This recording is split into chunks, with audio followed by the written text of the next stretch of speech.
Hello, everybody, and welcome back to another Marvel Crisis Protocol. I can English today. Tournament recap, and today we are going to be talking about the Torchlight Marvel Crisis Protocol tournament. Nothing too fancy going on for the name here. So for those who are not aware, if you don't live in the Greater Toronto area, um, basically. Torchlight is one of the biggest tournaments held in the area. They usually do give or take every month, sometimes every 2 months, sort of thing. Um, and yeah, they usually draw out a pretty big crowd. In this case, it ended up being 24 players. It was originally 28 had signed up, but few cancellations last minute, so ended up being 24 players. And yeah, it was a really good event. There was a lot of very skilled players here, so it's always a good event to go to, just to kind of see where you rack up compared to everyone else in the area. I find it's definitely one of the most I don't know what the term is here, but one of the more difficult, most challenging tournaments to kind of go to. Like it's one of those events where when you walk away from it at the end, you're not ready to play another game because you just played four really good games, most likely at least. That or you got absolutely destroyed four times in a row because the competition here is really high, and I've totally been on that side of it as well in the past. Thankfully, today I was not, or I guess yesterday at time of recording. So going down here, just looking at how things kind of shook out, I managed to pull fourth place, which I'm very proud of. It's a personal best for me at Torchlight. In the past, I've come in fifth, but this time I managed to pull fourth, just barely lost out to Mr. Greg up here by victory points. He beat me by three of them, which, is what it is. Um, but yeah, we end up having two people at the very top with their perfect scores, with the difference being victory points, and actually a fairly big gap here. Um, but we have Vince Chan and Mark. I don't want to butcher that, so I'm not going to try.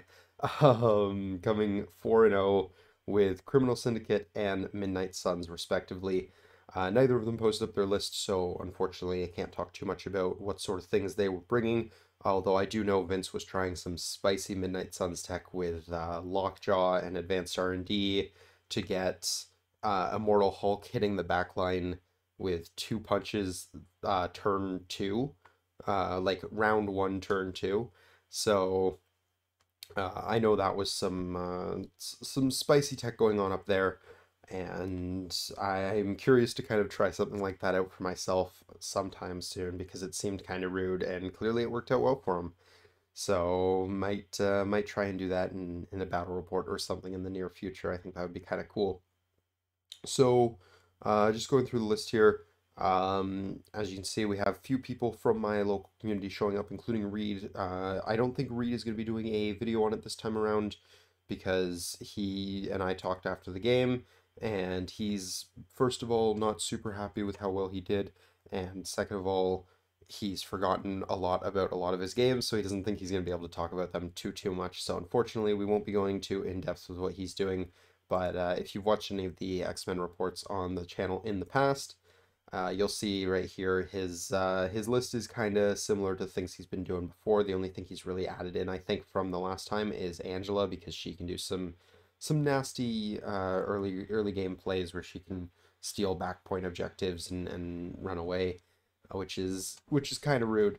But yeah, so that's kind of the general gist of it. We had a few more members of the community. We had Daniel once again joining us out here. He was playing Web Warriors, technically also Crimson, and yeah, it was a really good turnout. We had I think five total local players showing up, so that was really cool to see. And yeah, like I said, I ended up doing pretty well personally. So I'm not gonna waste any more time just kind of going over the entire thing. Let's get right into my list and talking about what I brought here. So hey, it's not spoiling things anymore. So I've officially hit Fnatic. I have 40 games with Avengers now, and I have also pulled shield bearer title in Canada, which is something that I'm definitely way too happy about for imaginary titles that don't actually mean anything. Going for world next, but I might be kind of hitting the brakes on Avengers for a little bit. I had a lot of fun with them in this event, and I've kind of proven to myself that I know what I'm doing with them. So I think it's time I might try and switch it up, play with something else for a little bit. Maybe Midnight Suns, honestly, because that seems really fun. But we'll see. I haven't quite decided what I'm doing with them yet. So going into my list. It's pretty similar to what I'm bringing last time, but there's a few huge differences here. So I don't know if in the last event that I went to I had Sam in the list, but Sam is now a semi-permanent member of the list. It's just a fantastic model, so good actually that someone wrote a 7-page essay about why it should be a threat level 6, or a threat level 5, sorry. Um, I personally don't agree with that take, but he is a very, very powerful model, and he can do a lot of work in the right situation. So I was very happy to throw him in the list. It also kind of gives me that opportunity to pivot into Sam Spam, which, as you know, this list before, if you've watched any of the previous battle reports with this, with my Avengers in it, or tournament recaps, the list kind of used to be a Hulk delivery system. And with Sam, it kind of allows me to pivot into a Sam spam thing as well. So I have two main options. So if I'm seeing a lot of things that kind of prey on Hulks on the other side of the table, I have more tools to deal with that. And yeah, it lets me play a game without Hulk, which is kind of nice because while I quite enjoy the playstyle of Hulk, and I think he's a fantastic model, and he allows me to do some really fun things. I personally am getting a little bored of him, so I was glad to be able to mix it up a little bit here and play some more spammy things. So also new additions to the list, Iron Fist. I don't like running Iron Fist under Steve because he doesn't actually get anything from him, but I absolutely love him under Sam. He's got counting blanks on physical and energy, so he's got a little bit of that bulk that Sam kind of likes to have with the healing that he's handing out. And I just really miss playing Iron Fist. I think the Iron Fist attack is a deadly weapon, and between that and Helios Laser, you can do some really rude things to your opponent of just like, you need to deal with both of these models, but you have one activation to do it, and I think that's very fun.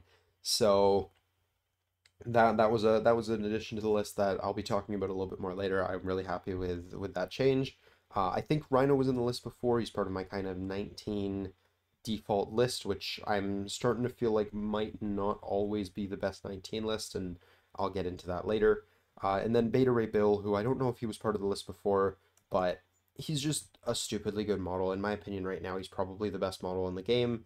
I honestly think he's too good and should probably be brought down. But for a competitive event like this, I'm willing to abuse that and bring him anyways. So Beta Ray made the list as just kind of basically I want to do the things that Hulk is doing, but I don't want to pay 6 threat for it. And that's kind of why he's here. He's also just a great answer into an opposing Hulk or something like that if they're bringing him in just like a Rhino or something. Beta Ray is very, very good at dealing with those types of models. So that's why he's there, and yeah, I think he definitely earned his spot in the list today as well. Overall, very, very few things I'm not happy about with this list at this moment, and I'll kind of talk more about those as we go on. But going into team tactics cards, a lot of this is going to be kind of self-explanatory. Helios Laser is stapled to Iron Man, I mentioned it earlier. Heroes for Hire, especially now that I have Iron Fist as well, it makes pretty much every game. Indomitable, in my opinion, is the better anti-throw card than Brace, for a list that has something like a Hulk, and also just in general being able to kind of say, this objective is mine and there's nothing you can do about it, or like at the very least it's tied. That's very, very powerful. I've totally wasted Indomitables before in games that have a Hulk on someone like a Wong just for the point of scoring a point. So it definitely comes up. It matters a lot. And yeah, it's just a fantastic card. In my opinion, it's probably one of, if not the best restricted card. Moving on, there's Avengers Assemble. It's an Avengers list. You can do some disgusting things with Avengers Assemble. I severely underutilized it this game, but at the same time, I don't really regret that because, well, I'll talk about that a little more later, but basically, I like to hold Avengers Assemble for a turn when I can look at 3 models and be like, you're not on points right now? Well, now you are.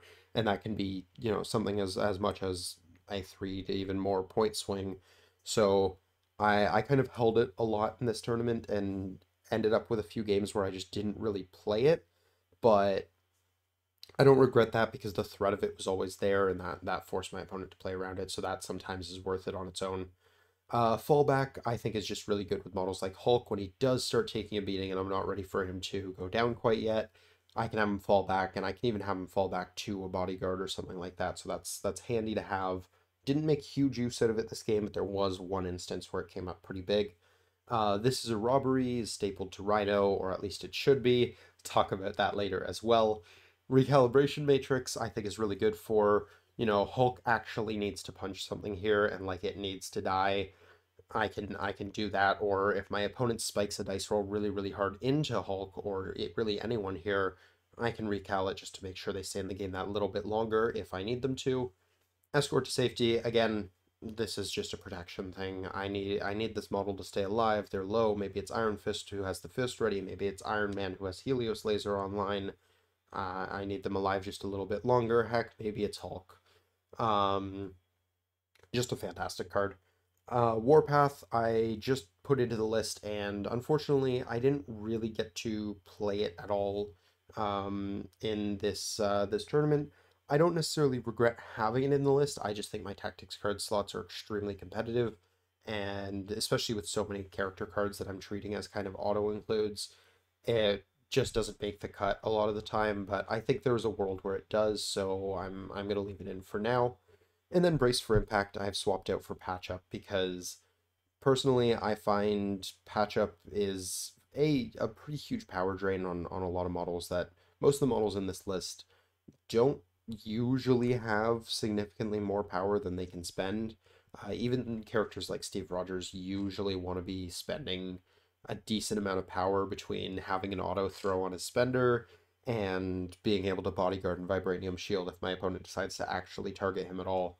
So I think Patch Up's kind of a bit of a weird card for this list because losing it means I have very, very little healing. It's all coming from Wong, but also subbing in for Brace means characters like Steve don't just go down to a single size 4 throw sort of thing. So yeah, that was something that I think is worth having. It also kind of lessens the impact of, after Indom's been used, if Hulk gets thrown at me again, I can brace it the second time. So I can kind of ignore it twice, which is really good. So then going into crises, not too much changing here. I do change out one of my blues. I don't remember what it was before, but I changed it over to Sword establishes base on Moon's blue area.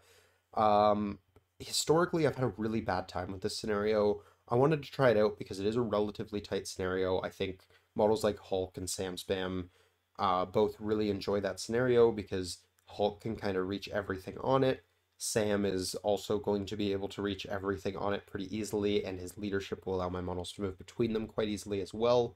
I also think with my list having such a good control game, especially if it's focused on a small area, being able to actually win that one in terms of having more than my opponent, or at least tying it most turns, is relatively reasonable for this list. So I think it's fair to have it in there. I didn't actually get to play on it during this event, so I haven't really been able to test that theory, but I'm sticking with the logic of it. As far as the Reds go, I don't think anything has been changed. Maybe a few small things here and there. I've decided to put hammers in because Hulk being able to grab a hammer turn one is valuable, and if it's on a good blue for me as well, that works even better. Not a huge fan of D maps overall, but I think Hulk can take advantage of that well enough that it's okay. Paranoia is just a really good scenario for my kind of brick list playstyle where I have all these bodyguards beside Hulk, and that means there's always models within two of each other. Works really well for that. It's kind of my game plan anyways. And then Research Station Attacked. That one is pretty self-explanatory. Like I said, my list is really good at controlling a center point. It's definitely the highest win rate that this list has. It's ridiculous trying to win a research station against a Hulk, especially now that I also have Beta Ray in the list. That's just not happening. That point is mine, and there's very few things that other lists can say about it, short of just attritioning me down, and that's kind of the one area where this list can fall apart, but that's where the bodyguard brick comes in and hopefully kind of mitigates that a little bit. So overall, this is definitely feeling like the most refined version of the list that I've ever had. Obviously, a lot of things are the same as previous versions. Like the Steve Rogers game plan is still very much the same, but adding in the Sam Spam pivot has given me a lot more flexibility on some of those wider scenarios, and I think this is definitely the best version of this list that I've ever had. So very, very happy with it. I have a few more tweaks I want to make, notably things like Spider-Woman. As much as I love the character and I love what she does in theory, I couldn't justify dropping her on the table through any of my games, and I'm starting to think another 3 threat just for more variety there might have been the better option. But that's a hard sell as well because the 3 threats that are in the list already are, in my opinion, some of the best 3 threats in Avengers. So not 100% sure what I'm doing there, but I'll figure that out. So, anyways, we're gonna move onwards and start talking about some of the games. And well, there's your spoiler. There's how it racked out. Um, but we're gonna go into detail on some of these here. So, first one I'm gonna talk about is the first game against Mr. Curtis Osborne. So, first of all, I'm gonna point out here that the score is 20-6 by the end of that game, and I would like to make it extremely clear that this was not because I stomped him really hard or it was a landslide victory or anything like that. While I was definitely in favor most of the game, this was largely due to the scenario, and like I said, the fact that my list doesn't actually allow that center point on researcher to be scored by anyone other than me. That's very, very difficult to take that away from me.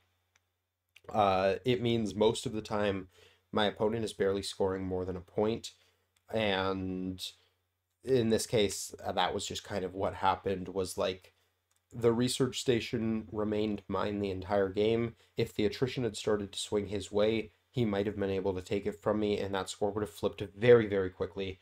But because of the way research station works, and because it's such a either I score or you score scenario, I just happened to be the one scoring most of the time, so he didn't get to score very many points that game, not because I was dominating the game or anything like that, but because I have such a powerful list for 1 point control.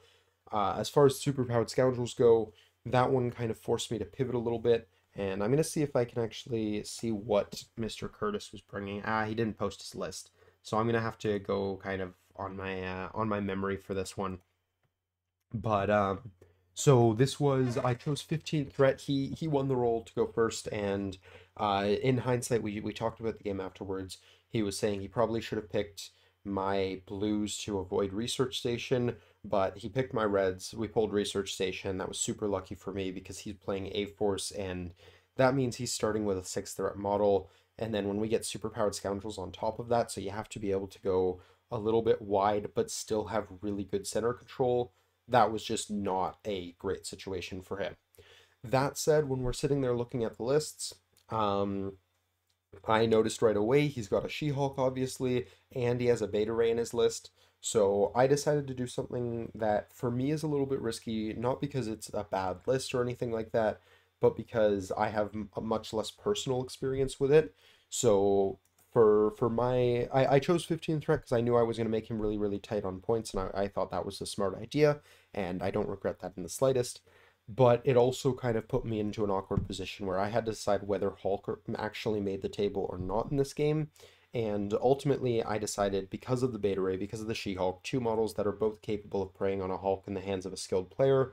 And going into this tournament, Curtis was the player to beat. He was the number one rated player in the event. And as I found out after sitting down and kind of having a pregame chat with him, one of the people on the table over pointed out that he was actually the number one player in the world not that long ago. He was rated number one, so I knew he was going to be a skilled player. So I knew dropping Hulk into a She-Hulk and Beta Ray, I don't as much as I think I'm good at piloting a Hulk list, I don't think I can pilot it into one of the best players in the world playing two models that counter Hulk really, really well. So I decided that was a bad idea. I ended up going with something a little bit wider. I decided to try Sam Spam, and this was one of the first times I've done Sam Spam in a kind of competitive sense. So obviously Sam Wilson made the cut, and I was expecting a She-Hulk, so I figured Beta Ray Bill is a half decent answer to She-Hulk, even if it's not as good as it is into a regular Hulk. He's also just a really bulky model. He's got a throw. He's going to give me that same level of control over the center point that Hulk would give me, or at least a similar level for a couple threat less, which allows me to go a little bit wider. So Beta Ray and Sam, that's bringing me up to 7 points, and I'm going to try my best to remember exactly what I had here. I definitely had a Wong in the list because I wanted to be able to, since I wasn't running Steve, I wanted to make sure I had that throw on line turn 1 in case he played really aggressive onto that middle point. So I had Wong in the list for that. So Sam, Wong, and Bill brings me up to 9 points. I had Luke Cage in the list almost for sure because I don't really leave home without Luke Cage very often. And so that's bringing me up to, I want to say 12. And then I believe the roundout was Iron Man. Again, Helios Laser, threatening She-Hulk. That just kind of made sense to me. Over on his end, I'm going to do my best to remember this without having any sort of reference for his list. So over on his end, he obviously brought She-Hulk. He brought Red Skull, Master of Hydra, which was terrifying. And then I believe it was just two threats. It was Widow and Okoye. So it was a really, really interesting list because he did have a couple models that I knew if I decided I wanted to punch them, I could take them off the table very quickly. But also, like, he's a good player. I'm sure he knew that. So he was it was a very interesting first few turns of the game where I knew if I spent too much time punching him, I was going to be powering up She-Hulk and powering up Red Skull, and that was going to be really, really dangerous for me. So I didn't. For the first few turns of the game, I focused primarily on throws and, I did the occasional Sam shield bounce. He was really, really good at positioning his models to always be able to bodyguard and chain bodyguards if he needed to. Okoye and She-Hulk, and then he also had Sacrifice. Basically, all four of his models, or I guess five if you count the Hydra Goons, were pretty much always in range of a bodyguard, with the only exception being Widow. And there was multiple times this game where I could tell he was trying to bait out an attack onto She-Hulk because then he'd trigger aggressive and then he'd stand on the point and I wouldn't have scored it. And that was something that I was trying to play around all game, and it was super frustrating because he played it very, very well. I was just not allowed to punch anyone that I wanted to punch this game. It was super frustrating. It was a very well done puzzle on his part. And yeah, like my memory, because this was round 1 of the specific turn by turn events, is a little foggy, but I know in the early game he slightly mispositioned Widow from Okoye, so she wasn't quite within 2. So I was able to get Sam over to his back point against Widow on the left side. And meanwhile, I had Luke Cage going on the right side, just trying to get at least one of the superpowered scoundrels on each side was kind of my goal with them. If I didn't at least tie those up and I gave him all 4 of them, then the researcher didn't really matter at that point. So I knew I had to at least somewhat play to those objectives, even though the researcher was kind of my end game here. And my goal with those objectives was more denying him his rather than scoring them myself, because at the end of the day, my win con here was to stall out the game on research station and just end with a higher score. So that was what I did. Sam got a nice early charge into Widow. I don't know if it was turn 1 or turn 2. I don't think I ended up giving the power from Wong to Beta Ray turn 1 because I realized pretty quickly he wasn't going hyper aggressive with She-Hulk. I intentionally kind of held Wong back a little bit so I would be able to make that decision of whether to give it to Sam or to Beta Ray. And once I'd kind of seen where his first activations went, I started by putting a cage up onto his point on the right side, and I think I had Iron Man maybe move up and possibly shoot something like an Okoye or something like that nice and early. So once I kind of knew he wasn't making that super aggressive She-Hulk punch, I counted the bodies and realized, okay, wait a minute, this point is mine, unless I'm dumb enough to punch She-Hulk and let her steal it from me. So I was able to grab the research station turn 1. while also have Captain America plink a shield at Widow, which unfortunately I don't think did anything the first turn now that I'm thinking back on it. So he ended up scoring 2 the first turn, but I managed to get the middle point, which at the time is also tied with a Scoundrel. So that's giving me 3 points. Plus both of my own back points. So this was starting out with a 5-2 lead, which was really, really good. Really, really happy going into the second turn that I was able to get a relatively good lead like that into a player that I knew was a very skilled player. And again, I could tell from the way he was positioning his models that he knew what he was doing. I will say that unfortunately we were kind of playing. I almost had the home field advantage sort of situation here because he's very much a TTS player, more so than a in-person games player. That's where he's done many of his events. So there was definitely a few points here and there where I noticed some things that was like that he's used to having different tools for this sort of thing. Just simple things, and he wasn't trying to cheat or anything like that, but simple things like forgetting to put wounds on when characters were damaged, because I assume TTS kind of does some of that for you. And he was very honest about it when I pointed it out. He was like, "Oh yeah, that's correct, obviously." So I don't think he was trying to cheat me or anything like that. But my point in mentioning that is that it's very, very possible he made some of these small misplays here and there because I had the home court advantage, and it definitely mattered because going into turn 2, I mean, I pulled the research station back, so I had 3 models now contesting it between Beta Ray. Oh no, it wasn't 3 models because I had Wong on the other point, so I think it was Beta Ray and Iron Man were the only ones contesting it. That feels mildly wrong to me, but I'm gonna go with it for now. Beta Ray and Iron Man were contesting that point, and of course, none of his models were anymore because I had words. Yeah, that's the one. Because I had pushed it away from his models. Um, and then I had Wong also sitting on my back left point after he had powered up. Like I said, I believe I powered up Sam. Oh, you know what? No, I did power up Beta Ray because that's the only reason why I was able to score the center point with a single model. So I think Cap still made a shield throw because he's still a long mover and has a range 4, but I guess 3 into Widow shield throw. Um, but I don't think he did it twice. So that checks out to me. Going into the next round, I started out, I believe, with Sam. I knew I had to kind of make a choice on who to start with here, and unfortunately, whoever I started with, because most of the models in this list had some element of control, whoever started it out was going to not get to use their control to the fullest extent. So Captain America went first, and he blinked a shield at Widow a couple times. He did a charge onto her point, knocked her off of the point, but of course that wasn't going to matter because he was going to be able to move back onto it when her activation actually came around anyways.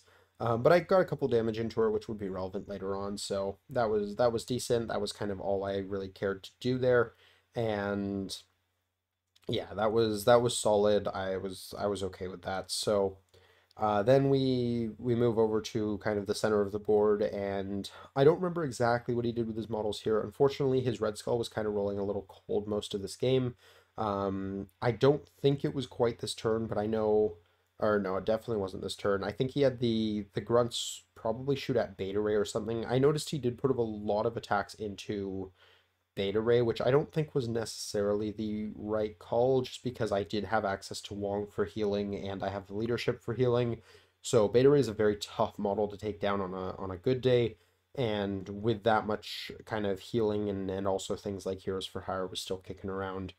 And the fact that Beta Ray had cover from the middle objective, Beta Ray was not an easy target, especially since Red Skull Master wasn't on that point either. So I think he ends up doing something like 3 damage into Beta Ray, which is definitely below average, but considering the fact that I had cover, 4 dice, and reduction potentially to 0, I don't think it was actually that far below average. Um, and I would end up undoing most of that later with Wong, because I know Beta Ray stayed healthy for quite some time this game. Um, Going into my turn, I don't think She-Hulk had gone yet, but I decided I just wanted to kind of mitigate her actions as much as I could. So I went with Beta Ray a little bit earlier than I usually would have, and I ended up having him throw her at the Hydra goons that were sitting on his back right side point. Well, my right, his back point. Um, and the Hydra goons expectedly go down there. They have one, or they have 3 health, but only 1 die. So when 4 damage comes at them, they need a crit to roll into a success. That wasn't going to happen, at least not statistically. So they go down, which is really, really good because Master of Hydra is already activated. So even though I might be giving up the middle point for it, I wasn't actually giving it up because worst case scenario, I tie it. Like I said, I was holding Avengers Assemble a lot of these games to be able to kind of control that if I needed to. Um, but at the very least, I denied him one of his back points there, and I was going to hurt the Hydra grunts for the next activation, which I felt was a good play there. She-Hulk ends up coming in, and she does, I think she displaces Beta Ray off the point, and she stands on it herself. So it's just Iron Man and She-Hulk there. I don't really remember what Okoye did. I think she just threw her spear at a couple things. I might have got a plink of damage somewhere. Again, I think he was putting a lot of attacks into Beta Ray, so I feel like she probably put at least one spear attack into Beta Ray there. Not 100% sure. Her attacks were mostly irrelevant this game, except for one later on, which I'll get to later on. But yeah, she was plinking 4 dice into things with cover, so it wasn't expected to do all that much. And then I had Iron Man go, and I think Iron Man kind of disappointed me this tournament overall. I don't think he's bad by any means. Like he's just a very dice reliant model. Unfortunately, he needs wilds to do what he's trying to do most of the time, and unfortunately, he just wasn't rolling them. Or even when he was, he like wasn't getting any damage, so he wasn't building any power. So he occasionally got a nice shove here and there, but in this matchup in particular, because he had this kind of bodyguard circle, and I knew I didn't want to give She-Hulk too many aggressives, I'm pretty sure I kind of used this as an opportunity to start punching She-Hulk directly because she was already on the point. She'd already activated, giving her aggressives didn't matter. So I was okay with kind of hitting She-Hulk a little bit, and I might have blinked a couple damage into her there, which ends up mattering because that was kind of the name of this game was I'm going to plink damage into She-Hulk when it's safe to do so, and it definitely ended up mattering. I think by the end of this round, I had something like 4 damage on her because then I decided to bring Cage into the fight because he had She-Hulk tying it up with Iron Man. Bringing Cage in meant it was my point again. So Cage came in, stood on the point, punched She-Hulk. Again, might have done a damage or two. I think by the end of the round, like I said, 4 or so damage was on her, which is a decent chunk. Not obviously enough to really make him scared for her, but a decent amount that will at least make him consider things like Helios Laser potentially being a problem. So that was good, but again, with cards like Sacrifice, this little circle of bodyguards, I wasn't convinced that I was gonna actually get the Helios Laser on She-Hulk unless I got really lucky. So I scored the center point again. He didn't get any of the other points because like I said, I had Captain America tying up one of the side ones. So this was a really big turn for me where I ended up swinging 3 points, and actually now that I think about it, he did score one because he managed to take the actual center scoundrel. Now that I'd moved the researcher away from it, I'd kind of been giving it up, but that was fine. I wasn't expecting to actually have that point throughout the entire game. I just knew the researcher was more important. So again, it was just continuing that point lead, keeping his points low, making it harder and harder for him to get that comeback going. Was kind of the name of this game. Actually, winning on points wasn't as important as just kind of stalling the game to round 6 if I could.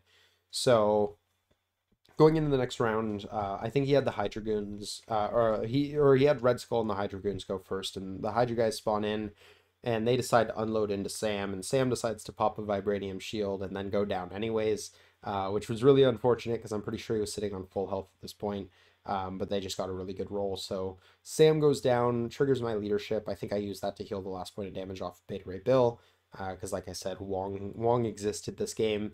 Um, and then I think he actually has Red Skull Master throw a punch at Wong as well, because I guess he decided Wong was a bit of a problem, and if he could daze him on that back point, that would be valuable. So that's what he did. He dazed Wong, and Wong felt bad about it, and I ended up having probably Cage or Iron Man go with that one. Well, I mean, it had to be Cage or Iron Man. Don't know what they actually did. I think they might have just repositioned to be in a slightly better position for the next turn. Um, and then his other punch probably went into Beta Ray. I don't remember it doing anything too significant. Like I said, Red Skull's dice were kind of cold this game, which is a little unfortunate for him. So that was good for me. He did take out 5 threat of my models, and they were 5 threat that were both either scoring or contesting points, so that kind of sucked. But my kind of core around the researcher, again, the point of the list, still doing its job. They were still hanging in there, so they were fine. And once again, the rest of it played out kind of similarly to the turn before. I threw She-Hulk away as soon as she'd activated, got her off of the point, and was able to just kind of be like, all right, well, I've got 3 bodies here. You have none. This is mine. You could have your 2 points. I'll take my 3. Or no, it might have been 2 again, or it might have been only 2 for me this turn. I feel like I tied something up somewhere else because I think maybe I had Luke Cage move back to the side point. Um, because I know I was still scoring up. I don't think there was a single turn this game where I didn't score up. Um, Going into the next turn, now I have Wong and Cap both standing up again. I plinked a good amount of damage into She-Hulk the previous turn just by having Beta Ray kind of do his spender on her a couple times before I got rid of her. So now She-Hulk's actually starting to feel some pain, and he decides to proc. It's not a force symbol; it's Stalwart Determination, which was brutally annoying for my very control focused list because now all of his bodyguards were unmovable, and that was a royal pain. So was Widow, but I actually managed to take her out with Captain America this turn. And as far as She-Hulk goes, I basically just used this as an excuse to lay some pain into her, and that's what I did. I don't know if she went down this turn. Yeah, she totally did. She went down by the end of this turn. Luckily, in the middle of it, I actually had Luke Cage go relatively early, and he got a really lucky stagger onto her, which definitely wasn't statistical, but I'll take it. Cage was an MVP of this entire event for me. So Cage gets a lucky stagger out on her, which is super huge. Her one attack ends up going into, I think, Beta Ray. She throws 9 dice at him, gets a couple damage here and there. Eventually, Beta Ray does get dazed this game, and it might have been this turn, but at the end of the day, I had a big enough swing that it didn't matter that much. This might have been the turn that he tied me on that objective as well, because I couldn't actually deal with She-Hulk. I couldn't get her off the research station.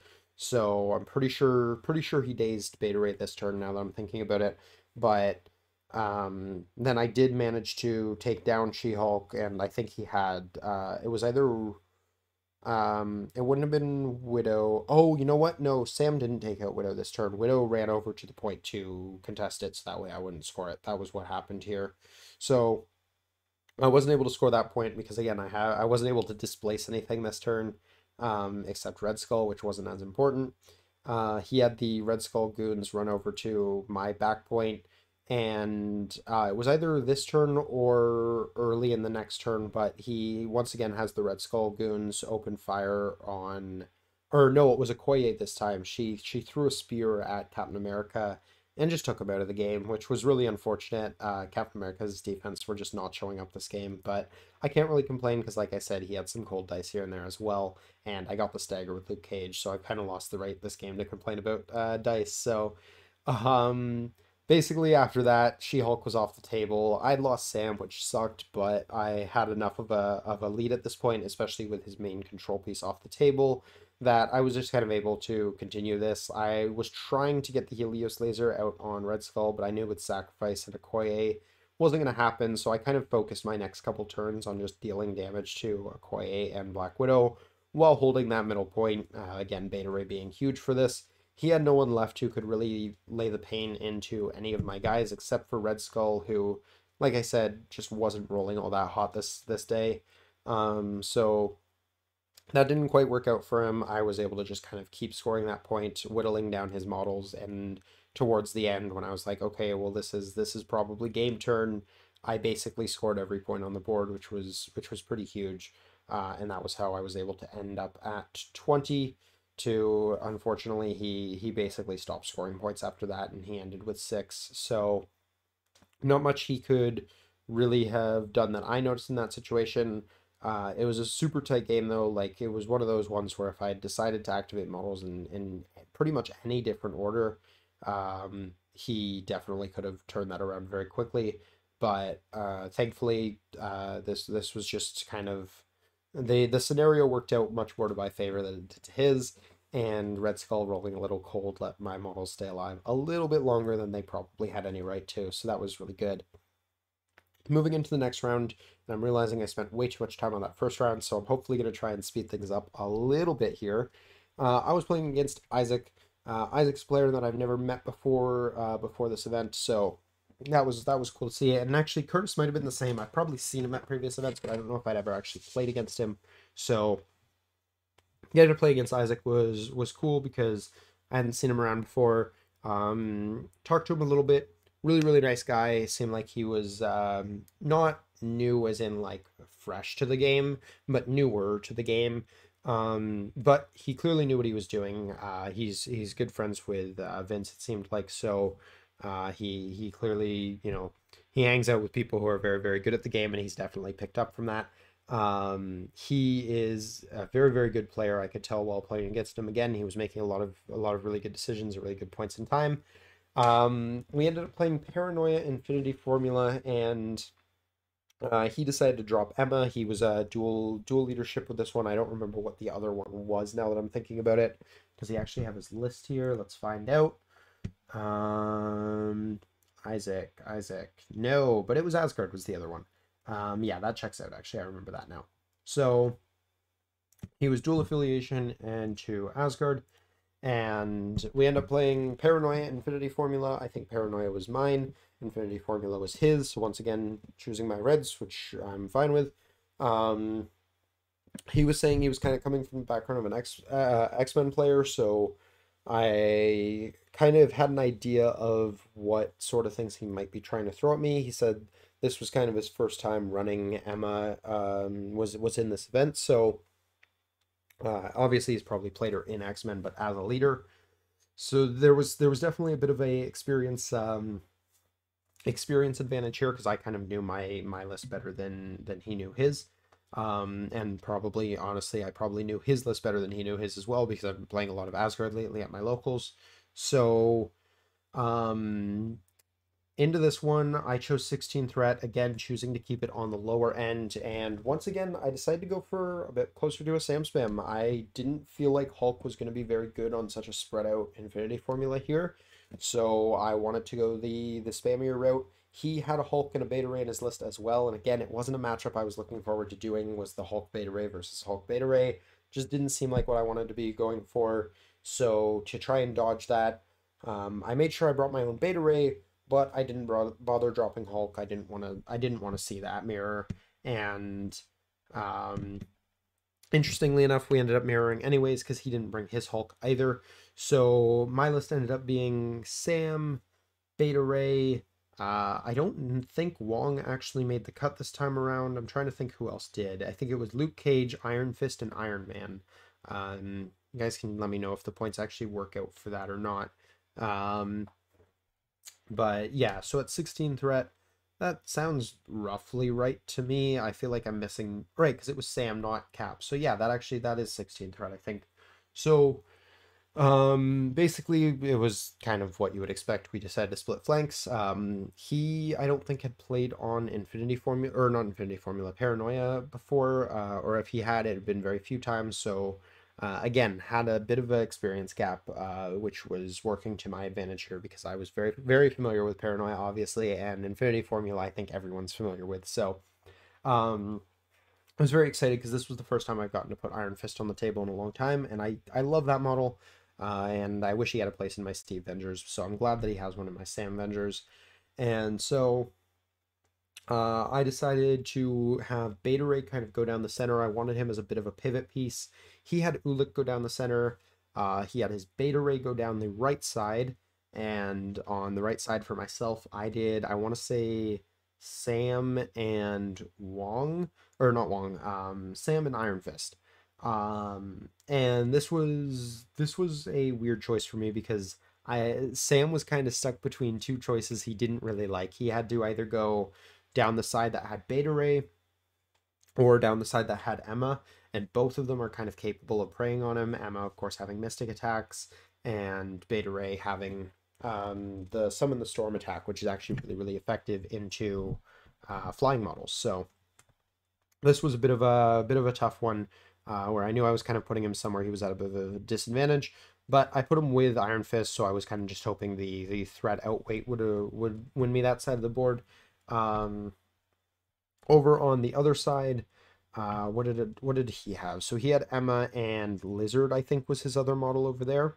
And for myself, I had Luke Cage and maybe just Cage. Now that I'm thinking about it, who else did I say I was bringing in this list?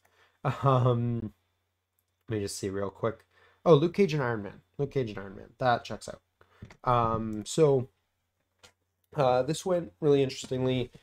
He eyes on the prized Beta Ray. I know he was originally planning to eye on the prize one of the middle ones, but he kind of got screwed over by the terrain placement. There was a bunch of size fives kind of blocking not his deployment zone, but like between his deployment zone and the actual objectives. So his paths to get there was relatively narrow, and it made Eye on the Prize really, really awkward for him, but he was able to do it on the right side of the table, so he was able to stay on the Infinity Formula and grab up a Paranoia, take some nice early damage on Beta Ray, which I was more than okay with. Um, and then, of course, on that side for myself, I just moved my guys over to their point, and I might have tried to plink some damage into Beta Ray with a shield throw, because I figured he wasn't going too aggressive off of his point, since that was kind of the entire purpose of the Eye on the Prize. So that was solid. I think I might have done 1 or 2 damage to Beta Ray with a shield throw there, which that's great. Early chip into Beta Ray is just fantastic. So was really happy to get that. Of course, he healed some of it away with his leadership, but is what it is. Ulik grabs one of the points in the middle. Beta Ray grabs the other one, and they both kind of just chilled there, staring at each other awkwardly. And then on the other side of the board, I went for the middle point first because he'd grabbed it with Beta Ray on his side. So over on the left, I think I had Cage grab it, and Cage took a bit of a pounding for it because I don't have any real safe objective grabs in Avengers. I just have bulky models that can usually take it. And in this case, he did for the first round. He kind of regretted it in the second round. Luke Cage eventually did go down, and I think it was well, actually, when he took him down, it was with Emma on her second action, and it was out of range for him to actually pick it up. So I ended up having Iron Man go and pick it up. I used the Sam leadership trigger to have Beta Ray kind of move over to that side, which was definitely the right call, and he ended up having Ulik go over there as well. So we ended up with this huge fight over on the left side of the board with all these big boys with a lot of throws going around, but thankfully I was able to almost always have Beta Ray go last and kind of get the last say over there, which was a big deal, and healing on Beta Ray every time, every chance I could when he would proc my leadership between turns to keep him alive, basically meant that I was able to, at the very least, score even on that side, but most of the time I was able to score up a little bit. As far as the other side goes, where he'd managed to grab the middle objective first, I basically threw Iron Fist at his face and said, "Okay, well, you might have taken the point, but I'm contesting your Infinity Formula, and it's with an Iron Fist." So that was something that worked out really well for me. Like I said, I'd been putting some nice early chip into Beta Ray as well, so I was just kind of continuing to do that, but he was healing it up pretty quickly. Thankfully, Beta Ray wasn't able to actually do that much into Iron Fist over there, so he threw me away, but I think I might have actually popped Avengers Assemble to walk him back onto the point. Or no, I actually think I Indomitabled it, now that I think about it. Just to kind of say, like, no, this is my point. You're not scoring it today. And that worked really well for me. I was able to basically hold out over there for a little bit, grab some power on Iron Fist just by punching Beta Ray a little bit, and Sam just kind of kept plinking shields to be annoying because why not? He was sitting on a back point anyways. So we went into the next round, and that kind of back and forth continued. I was doing really rude things to Emma up on her point. I kept throwing her off of it, so she was being forced to waste move actions before she could attack. and then I eventually actually got Cage to contest that point as well, which was kind of huge. So I was denying him his back point over there, or I was denying him his back point on both sides. Iron Fist came out and used the Iron Fist attack because on Infinity Formula, believe it or not, he builds up power very, very quickly. So I was able to get the Iron Fist off very, very early on, and I took Beta Ray down with that. So I was also able to then pick up his thing because I did a flying kick before that, just to make sure I would have that one extra power I needed to pick it up. So I picked up the Paranoia. I wasn't able to score the bonus point with them because, well, for one, I was hoping to be able to get it on the other side, and for two, they were on opposite Infinity Formulas, but it worked out really well. And then by round, I want to say 4, I had a pretty good scenario lead. I had a big advantage going on the Beta Ray side of the board. I still had Helios Laser online. I had been able to kind of control the other side with Beta Ray well enough that his Lizard and his Ulik weren't really scoring much over there. At one point, he did end up dazing Iron Man and taking the Paranoia from him. So I ended up, he was scoring more on the Paranoias for a short amount of time, but I kept being able to use my last activation with Beta Ray to just throw Ulik and Lizard away from each other so they wouldn't get that bonus point, which was really huge. And because Beta Ray still had one, he was still able to get that bonus point a few turns there. So that was really, really good. I did that a couple turns in a row. And then towards the end, I ended up realizing that while I was scoring up to 15 that turn, I could actually score up to 16 or actually, no, it would have been, I was scoring up to 14. I could have scored up to 16 if I was able to somehow take out Lizard, who was on, I think, maybe 2 health at this point. So it was a bit of a Hail Mary, but I realized I would have at least one shot at it. So I decided what I ended up doing was Sam did a long move into an Avengers Assemble, or sorry, Avengers Assemble into a charge with a shield throw at Lizard, and that worked. The Avengers Assemble I used to kind of put all of the rest of my Avengers on points, so that way everyone was scoring something. And I gave up the one that Iron Fist was contesting with Beta Ray just to move Iron Fist back home to his other point there. Beta Ray, I think at this point had already gone. Oh, right, yeah, this was the turn that Beta Ray went relatively early, tried to summon the Storm on Captain Sam twice, and just whiffed really hard, which was super unfortunate for him. Yeah, that was just some bad dice on his part. So Sam punished him really hard for it though, because I got that shield throw on Lizard. I managed to take him down, do the last point or two of damage that I needed, which was huge. He dropped his point, Sam picked it up, and because that had been off of a charge, I was then able to move Sam onto the point. I ended up scoring like something like 5 or 6 points that round. It was really rude, and I closed out the game a turn earlier than either of us had expected because I just kind of saw it as my last activation was going, and I had originally just been planning to plink some shields at Beta Ray. So, yeah, that was a relatively short game. All of my games were actually very, very quick, just because a lot of the time I was playing against people who, they know what they were doing. So neither of us spent too much time sitting there, figuring out what we're going to do piece by piece.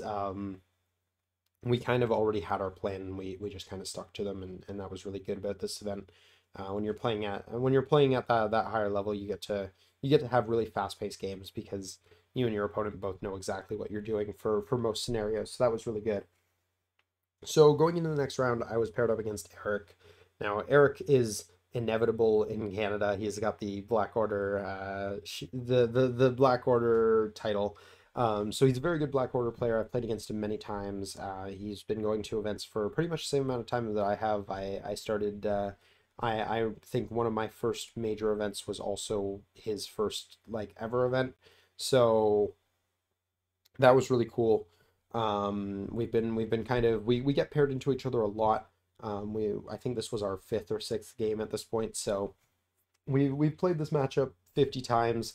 And we got a scenario that's identical to the one we got last time, which last time was his win, but I kind of was like, screw it, we'll do it again. and maybe this time it'll go differently because um, last time he just done some really rude things to Hulk, and it wasn't great for me. So we were playing on fear grips and intrusions and 19 threats. So I went with my old list of Steve, Rhino, Wong, Cage, and Hulk. And basically, the idea with this list is Rhino's going to get to Stampede turn one and robbery away a point from, or robbery away the hammer on whichever side I don't prioritize. Cage is going to prioritize the other side, and Hulk is gonna grab a hammer and run up the center and punch whatever's there. Um, so it started out all right. It started out going pretty much how I wanted it to. Proxima came over to one side. She picked up a hammer, and we actually Cage went and picked up his hammer on the other side. He was running Proxima, Corvus, Thanos, and Punisher. Thanos was running the Time Stone as well as the Space Stone, and Corvus was running Reality Stone. He's been trying time out on Thanos, and I think it's actually been working very well for him. So that's been good to see. Um, so he has Proxima go over to the point on my left, and I have Cage go over to the point on the right. He has Punisher come over to contest Cage, and Corvus and Thanos are still hanging out, and I've had Wong power up Rhino at this point, and I realized because of Avengers, Wong can power up for only one power, so he doesn't actually need to meditate. So then what I ended up doing was I had him double walk to go contest the point that Proxima was on, and this would be very important later. So Wong's standing on this point, and I decide it's Rhino's turn because he was obviously waiting to let me make the first move to an actual place of combat. So Proxima doesn't have enough power to Mothership right now because the hammer means it costs an extra one, and she spent one to pick it up, so she's not sitting on any power right now. So I have Rhino Stampede and Punch Proxima, and the idea here is in a perfect world I do exactly two, and I do, which is great. So I do the two power, I place beside her, and now I have the debate of do I want to punch her again, just to kind of put some more damage into her, and if I do enough, then I can actually kill her with the right armory throw, and that would be a big deal because then he definitely can't do the um do the mothership in. Um, but if I do less than that, he can mothership in Corvus and just go to town on Rhino turn one, which, I mean, if anyone in this list can take it, it's Rhino. Um, but I wasn't super confident in it. So I had a bit of a choice to make here, and I decided to go for the punch. And I do exactly one damage to her, which is a little awkward because it's not enough to kill her on the throw, but it is enough that she can now mothership. So I was like, okay, well, I definitely need to robbery now. So I go to play this as a robbery, and then I realized that I didn't bring it in my tactics cards, and that was huge. That ended up being a massive difference this game. Now, oh, the other reason why I wanted that extra one power before I this is a robbery, because I had enough at two, was so I would be able to pick up the hammer after she dropped it, but unfortunately wasn't to be. So I'm realizing actually now that I'm saying this, there was a size 4 piece of terrain there that I would later end up throwing at Proxima, but I had 3 power on me if I wasn't robberying. I could have thrown that at her right there and just dazed her that turn. I wouldn't have been able to pick up the hammer for myself, but I would have denied what he would then do with Corvus, which is teleport in Corvus and punch Wong first, dealing 3 damage to Wong, leaving him on 1 health. And then he punched Rhino, and with just his basic strike into Rhino, he might have done the counting blanks thing. I don't know if he had the power for it. I think he must have. With that one punch into Rhino, he does 6 damage and leaves him on 1 health, which is absolutely brutal. So both my models on this side of the board, 6 threat of my models, are down to 1 health each. And thankfully, I'm still contesting the point at least, but because Proxima is still there and still kicking, it's not mine, which is really unfortunate here. So I moved Captain America up to the middle point. I wasn't ready to go with Hulk quite yet. I wanted to see what he was going to do. So he has Thanos go, Thanos Space Stones himself and ends up getting in range of a Cosmic Blast onto Rhino to finish him off, which means that is his point, unfortunately, and Rhino's being flipped round one, which is really, really rough for Rhino. Going into round two, because after that I just basically had Hulk grab a hammer and come on up to be ready to punch something next turn. He wasn't going to get to anything this turn unless I wanted to pop Avengers Assemble, but I didn't feel like it was the time to do that. Going into the next round, he again starts out with Proxima and Corvus, and he lays the pain into Wong and Rhino. He ends up bringing Rhino really, really low, but not quite killing him. I ended up what I had to do to keep him alive here. So he dazes Wong right away. Like that was easy for him. I think Proxima actually did that. He puts a little bit of damage in, or no, he didn't put any damage into Rhino with Proxima.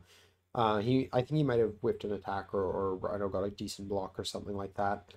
Corvus goes, and he goes with a strike, and he does all the things that he needs to do for it, and he extremely overkills. So I pop Recal just on the off chance that Rhino will survive here, because Rhino has a plan, and Rhino does barely manage to survive. He ends up taking 4 damage after the Recal, which is really important. So Rhino's alive on 2, and he's got all the power in the world now, which is perfect for me. Then I pop Fallback just to get him out of range of a second attack from Corvus, and I measured so I'd even be out of the range 3 one. Because Wong was dazed, he had no one to use the range 3 on to get the movement into a flurry. So that is it for Corvus. He ends up just kind of staying on the point. So the next thing I do with Rhino, and I'm actually quite proud of this play, I have Rhino Stampede up towards them, pick up that size 4 that I mentioned that I should have thrown in the first turn, and I throw it at Proxima, and it does take her out. So I pick up her hammer. In this process, I thought there was a second hammer over here as well, now that I'm thinking about it. I don't know how that would have been the case, though. So I guess it was just one hammer. That feels kind of weird. But anyways, after he stampeded and did all of that, I could have chosen to punch Corvus here, but I felt like the odds of me actually taking out Corvus with just 2 punches were not very good, and with Thanos right there, and with Punisher able to portal in, I knew I needed to put some distance. I needed to force him to burn some move actions to, if he was going to hit Rhino, I needed to make it as difficult as possible. So I just have Rhino run away basically into a corner.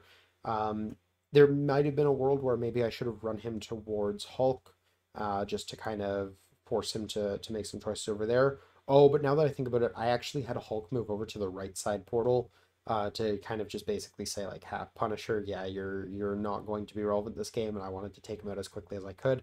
But that didn't end up being the case. So I ran Rhino off to a corner, and he had Punisher try to pursue through the portal. He took 1 rapid fire shot, but thankfully, between the damage reduction and the fact that he's only throwing a few dice at me at a time, Rhino, I think, ends up taking 1 damage from those and being totally fine. So Thanos wasn't able to get a hit in on him. He was too far away, which was really, really good. So then instead, Thanos decides to one-shot Captain America, which felt real, real bad, but is what it is. So then I decide, okay, Hulk needs to come over now. Cage is scoring a point and holding a hammer, so I leave him on the far right, even though he's not actually doing anything. So Hulk just kind of walks over towards the middle point. I think because of the Gamma Leap, I might have gotten a single punch on Thanos, in which case I probably did a couple damage to him. But I don't remember exactly how that went. So, yeah, I think I put a little bit of damage into Thanos, because I do think I got to go with Captain America between this and like some damage on him. I think actually that was why he wasn't able to get to Rhino, was Captain America did a spender to throw Thanos back. So I think at this point in the game, I've gotten like 3 or 4 damage on Thanos. And then the round ends, and thankfully I'm still scoring up because Rhino ran away with this hammer. So Rhino's getting me 1 point. Hulk and Cage are both also holding hammers, so they're getting me 2 more, and then Cage and Hulk are also both sitting on points. So they're getting me a total of 5 points that round, which was actually pretty huge. So I have a decent point lead, but then going into the next round, Wong is back up and Rhino's on 1 health, so he pops the Blood Red and Personal card, I think is what it is, which gives him the extra victory point for every KO. And Thanos' leadership is still on the good side, so he's getting 2 victory points per KO, and as expected, Corvus and Proxima dispatch Wong and Rhino very quickly, scoring him 4 victory points very, very quickly on in this turn, pretty much catching him right back up to me, which was super unfortunate. But then what ends up happening next is kind of tragic. Captain America goes and he plinks a little bit more damage into Thanos, and I was a bit of an idiot. I decided to ricochet into Proxima, and I'll also point out that during this, Proxima got 2 damage in on Captain America when they were putting these attacks onto Wong and Rhino. They also were able to spare a couple damage Captain America's way, which was a little unfortunate because counting blanks and rolling 6 dice, Captain America probably should have been bulking a little bit more than he was there. So I bounce a shield into Thanos. I do 1 or 2 damage to Thanos, which is nice. And then I bounce it into Proxima because I wasn't really thinking about it, but she was within 2, so she does martial prowess, dealing 2 more damage to Captain America, leaving him on 1 or 2 health at this point, which is really, really rough for him because he's kind of super bulky on this side, and taking 2 damage that he doesn't even get to roll defense dice against is really, really bad for him. So I throw another shield at Thanos just to kind of put a little bit of extra damage into him. Doesn't end up meaning all that much. I think, again, I do 1 or 2 points of damage, which is nice, but not really that relevant. And I decide not to bounce it into Proxima this time just because I didn't want to take another martial prowess and possibly be dead. So that was not great. What I end up doing is, so Thanos goes and he just punches Captain America off the face of the planet. So my leadership's dead. Really sucks. I'm down to 2 models at this point, and he scored an extra 2 victory points. I was not expecting Captain America to go down this turn, so that was really, really unfortunate. But I do manage to have Hulk put some pain in on Thanos and pick up his hammer as well. So Thanos goes down this round, and Hulk is now holding 2 hammers. Cage moves over to the middle point because Hulk had to move off of it to hit Thanos. So Cage moves over to the middle point and is scoring me 2 points. So I end up scoring 4 points this round and still barely holding a lead into the next round, despite the fact that he was able to daze 3 or KO 3 models on Blood Red and Personal turn, which was really, really brutal, and ultimately was kind of the difference here. So we go into the next round, and he starts out with Corvus and Proxima and just absolutely obliterates Cage. Cage drops his hammer, and at that point, there's really not much I can do. I had Hulk go first, I think, in this one, and Hulk, I think, took out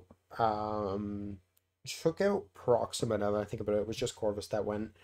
Yeah, I think I took Proxima off the table, and that was it. Like, I think I might have put a little bit of damage into Thanos and maybe threw him away, but I remember Hulk wasn't able to actually do all that much this turn, unfortunately. So, yeah, he lays into Cage, takes him out very, very quickly, and then basically after that, he steals up his hammer with Corvus.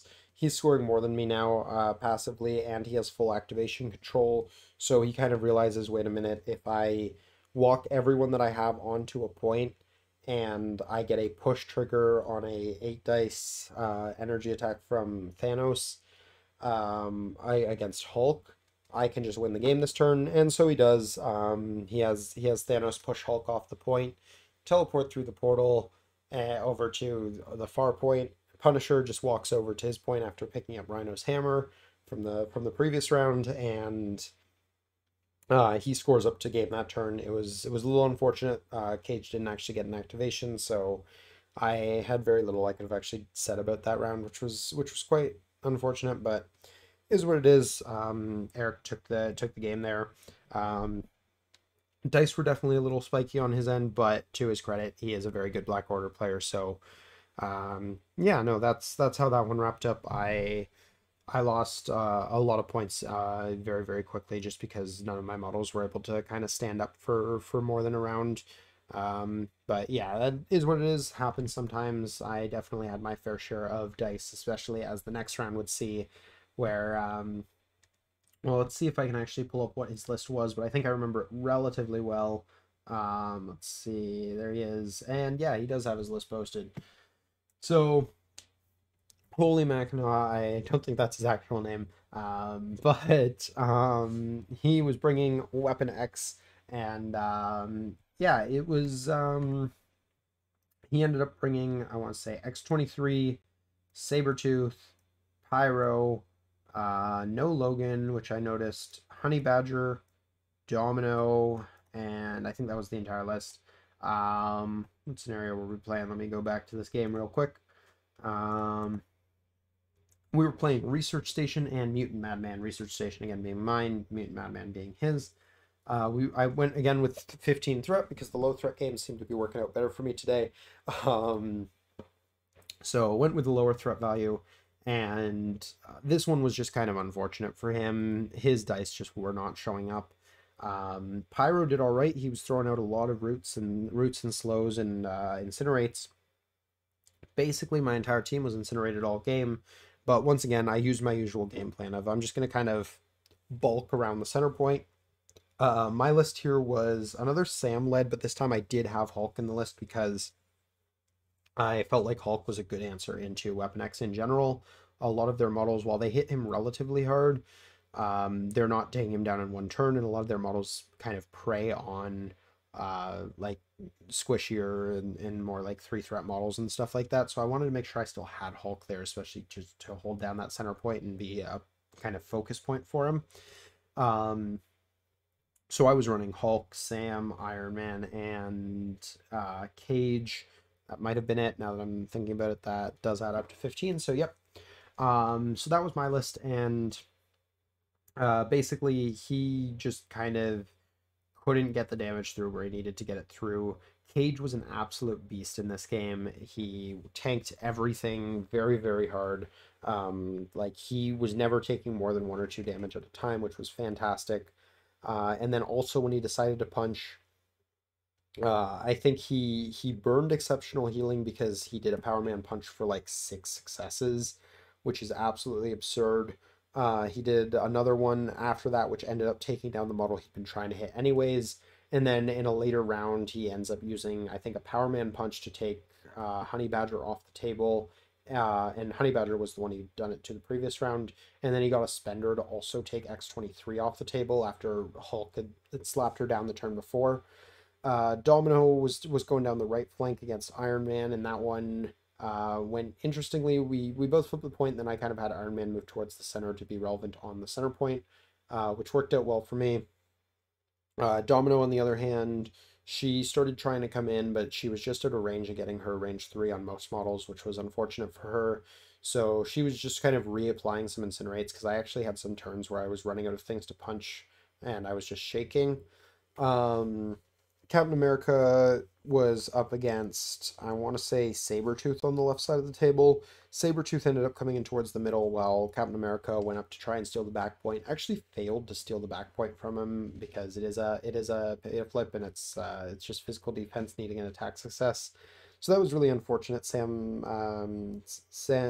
failed to flip one of the points that turn, but he ends up getting it the next turn and plinking some good damage into Pyro, which was nice.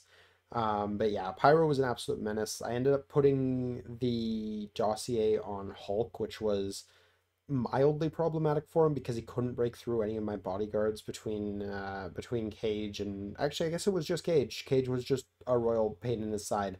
Um, so because he had such a hard time breaking through Cage, he wasn't able to put the attacks he wanted to into Hulk. Like he played kick him while they're down on Hulk and then didn't actually get to make any attacks into Hulk that round, which was pretty unfortunate for him. Sabretooth also just went down pretty quickly when I decided to start shooting him. After Honey Badger and X-23 were off the table, I Hulk smashed him a couple times, gave him some staggers here and there. It was not super pretty for him. Pyro, I ended up punching out a couple times as well, and I think I ended up dazing him. Domino, I might have actually popped Helios Laser on now. No, I ended up having Hulk after Sabretooth was dazed. I had Hulk jump over to Domino and punch her as well. And that was how she went down. So I like had that game continued, I would have probably just won the game on by tabling him, honestly. Like that was how brutal Hulk was that game. But yeah, towards the end of the game, I basically was like, okay, you've used all your activations that you actually have because Hulk just dazed your other two, and Pyro had already gone. So I'm just going to have Captain America flip 2 points. I'm going to have Iron Man flip a point. I'm going to have one character stand on the middle, and this is just my game. So I scored something like 6, 7 points in the final round, and it was really rude. I guess it must have been six because it was researcher and being madman, so there's only six to be scored. Um, so I scored something like six on the final round, and it was extremely rude. It was not a not a great game for him. I could tell the dice were just not really on his side there, and that was unfortunate. But still a great person to play against. So yeah, it was a fun game, even if it was a little one-sided with the dice, unfortunately. So my voice is absolutely dead now, so I think I'm going to start wrapping up this video. Um, this was definitely a longer one. I'm looking at the time, it's at an hour and 15. I think I spent a little too long rambling on the details of the first game. So my mistake, I'll try and get better for that going forward for future ones of these. Um, but yeah, this was a fantastic event. There was a lot of really good players here. The competition was super high. I mean, players that I've seen take first place time and time again are sitting here with 2 and 2s. So like that's kind of a clear indicator that the competition here was just absolutely absurd. So if you're one of the people who's playing in the event and you're watching this, it was great seeing all of you. Everyone that I met at the event was super friendly. Everyone was fantastic. Um, you guys were it's a very good group that comes out to this event. Everyone, despite the fact that we have so many really good players here, they're all very humble. They're all very friendly people. So it's a fantastic time, and I love when these events pop up. They're always fun. So congratulations to the winners here, Mark, Vince, and Greg. All fantastic players. They definitely earned their victory here. So great job to all of them and to everyone else who played in the event. Was a fantastic time. Yeah, so I don't think I have too much more to talk about. I kind of went over my list at the beginning. Like I said, I never really felt like I got to run Spider-Woman, which was a little unfortunate. Everyone else made the list at least once. Spider-Woman unfortunately didn't. So I'm not sure how much longer she has in this list. I want to try her at least a couple more times and make sure before I do cut her, because I do love the character, so cutting her is going to hurt a little bit on the inside, but well, we'll see. I'll hold on to her for at least a little bit longer. But yeah, this has been the tournament recap. I'm running out of things to talk about. My voice is gonna die in a moment if I keep going. So I think we are going to call this video here. I hope you guys enjoyed. If you did, be sure to drop a like down below. Subscribe if you guys are new to the channel. I really appreciate it. We're real close to 400 subs, so that would be super awesome if we could hit that sometime soon. That would be a really cool goal to hit. And otherwise, I don't have much more to say. If you guys like these types of videos, you want to see more of them, do let me know down below. Just drop a comment saying kind of what sorts of things you might want to see out of these. Good chance the next one might be a little bit more casual oriented, just because the next one probably isn't going to be a Torchlight, and Torchlight are the kind of, like I say, the big one in this area. Um, but also just because I might not be bringing Avengers next time, and Avengers is kind of my meta affiliation. When I'm playing to try and win, I'm playing Avengers. Whereas next time I might pull out something like Asgard, which I find very fun and I enjoy playing them, but I'm not nearly as good with them. So that one might be a little more interesting to some of you non-Avengers viewers.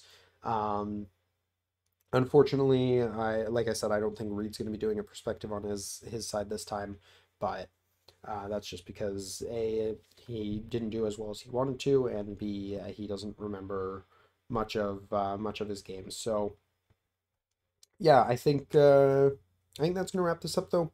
So I'd like to thank you all so much for watching. Hope you guys enjoyed. Like as always, leave any suggestions down in the comments below, things you want to see changed for the formatting. Totally meant to be taking pictures this time around and forgot, so I'm gonna try to get on that for the next one, because I think that would improve these videos a lot. It would also just help jog my memory of what happened on a round by round basis. Um, but yeah, I hope these are informative for you, whether you're getting into the competitive scene or you're already a competitive player and you kind of want to see like how Avengers plays and stuff like that. I hope these are helping you guys. in some way. I know they're definitely good for me to be able to go and reflect on my games and notice things that I could have done differently. So that's always good. I'll never forget to bring this to robbery again. But yeah, anyways, I have rambled and half done my outro like 5 times at this point. So we are gonna cut it off here. Have a great day, everybody. Peace.